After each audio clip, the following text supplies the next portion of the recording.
liquefied paraffin gas market here in Kenya, despite massive crackdowns by state apparatus. The cartels fill cooking gas at their premises before distributing the product in trusted brands to the local markets. Here is KTN's Brian Ubia with that story. The Energy Regulatory Commission has laid out plans to test LPG imports in the country. In a public notice, the Commission says the move is informed by the increase in the uptake of liquefied petroleum gas in the country.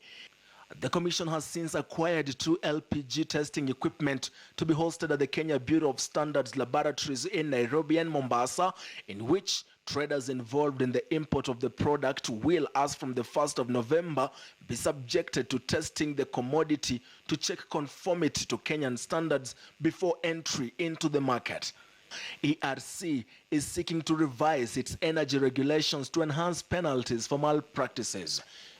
ERC, under pressure to curb growing adulteration, is setting up a dedicated enforcement team to continuously check for malpractices in the sector. The decision by the Energy Regulatory Commission is coming hot on the heels of a KTN News expose in which our investigations unit had exclusively revealed the underworld of illegal filling plants in Eldoret, where we reported on one of the most sophisticated fraud in the energy sector in Kipkaren, storming the premises just about when the process was turning. No one, not even the manager, was willing to explain how hundreds of gas cylinders from a variety of companies found their way in his store barely a kilometer from a police post, literally operating under the nose of security agencies.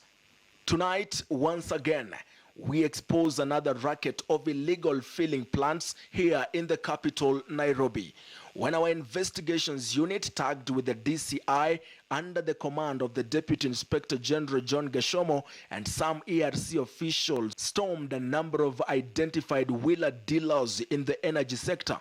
Tens of gas cylinders were impounded in industrial area in Ruiru and Kangundo Road. Most of these dealers were cross-filling, and others even had plans to manufacture their own gas cylinders in residential areas with little, close to zero precaution to prevent fire and explosion.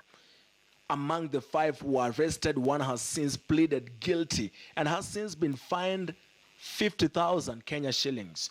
Reports show that some plants obtain the gas from smuggled sources, usually through the Kenya-Tanzania border, where the gas enters from Zambia.